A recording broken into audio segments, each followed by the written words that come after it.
राम राम दोस्तों। आज राम कथा में बात करेंगे भाई भाई के प्रेम की। राम जंगल पहुंच चुके हैं और भरत पूरे खानदान को लेके उन्हें ढूंढने निकल चुका है।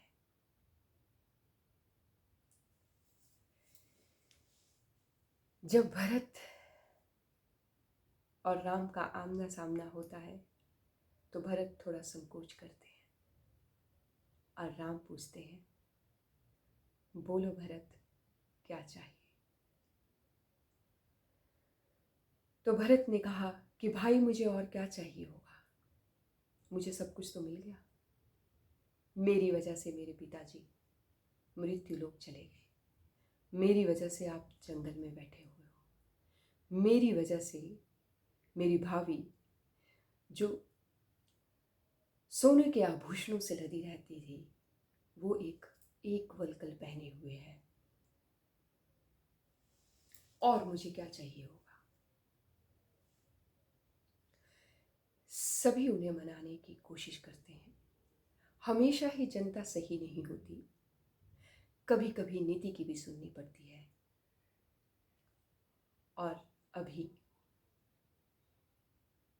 राम विवश हैं, उन्हें नीति की सुननी पड़ी और वो वापस नहीं गए। इससे पहले राम के स्वप्न में वन देवी आई थी। तो वन देवी ने पूछा था कि राम बोलो क्या चाहिए? तो राम ने कहा, बाकी सब तो ठीक है, फल फूल खा लेंगे, परंतु जिस रास्ते से मैं आया हूं उस रास्ते में कांटे बहुत थे, उन्हें साफ करवा देना। तो वन देवी ने कहा कि प्रभु, आप तो आ चुके हैं, अब वो किस लिए साफ करवाने हैं? तो राम ने उत्तर दिया कि मुझे ढूंढते हुए मेरे भाई भरत आएंगे नंगे पांव, क्योंकि मैं नंगे पांव आया हूं। और जब वो मुझे ढूंढते हुए आएंगे तो वो साफ सुथरे रास्ते से आए, मैं ये चाहता हूं। तो वन देवी ने कहा कि भगवान राम के भाई इतने नाजुक हैं? तो राम ने कहा, नहीं, ऐसा नहीं है वन देवी। बात ऐसी है कि वो तो इंद्र के वज्र से ज्यादा मजबूत है, उसकी छाती से टकरा के तो इंद्र का वज्र भी टूट जाए। परंतु जब उसे ये पता लगेगा कि इन कठिनाइयों का सामना मेरे भाई राम को मेरी वजह से भुगतना पड़ा है, तब उसका सीना छल्ली हो जाएगा, और वो मैं नहीं चाहता।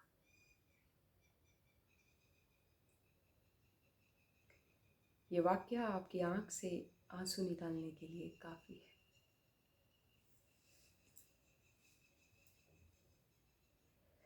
तब वन देवी ने कहा,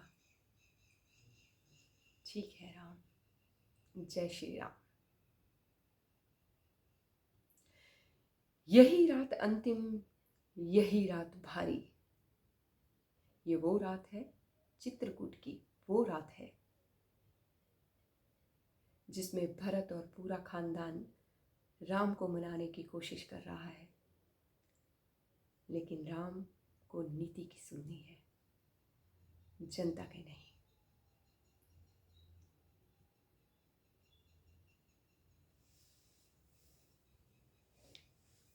तब कैकेयी कहती है कि राम अयोध्या चलो। तो राम कहते हैं कि माँ, आपने मेरे भरत जैसे भाई को जन्म दिया है।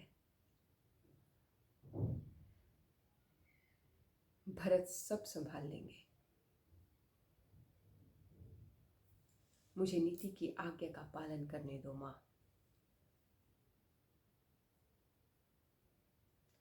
ये तो थी भरत और राम की कथा। वहीं लक्ष्मण भी तो राम के ही भाई हैं।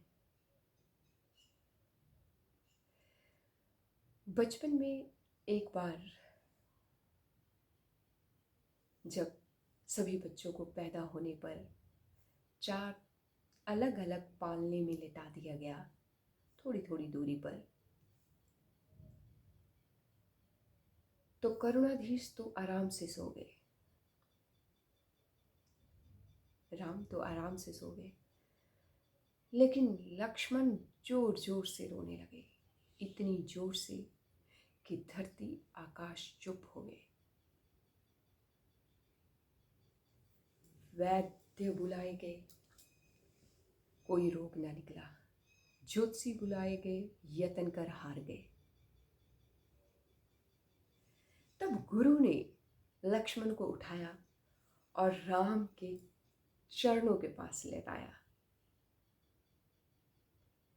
और लक्ष्मण एकदम चुप हो गए।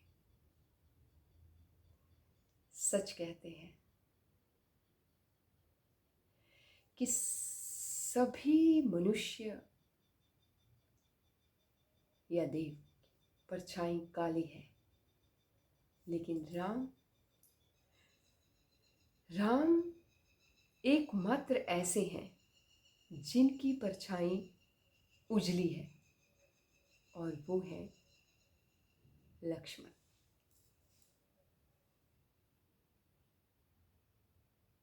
राम, क्या बात है तुझ में,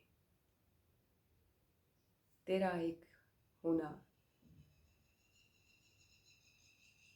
दरो दीवार को घर कर देता है। जय श्री राम।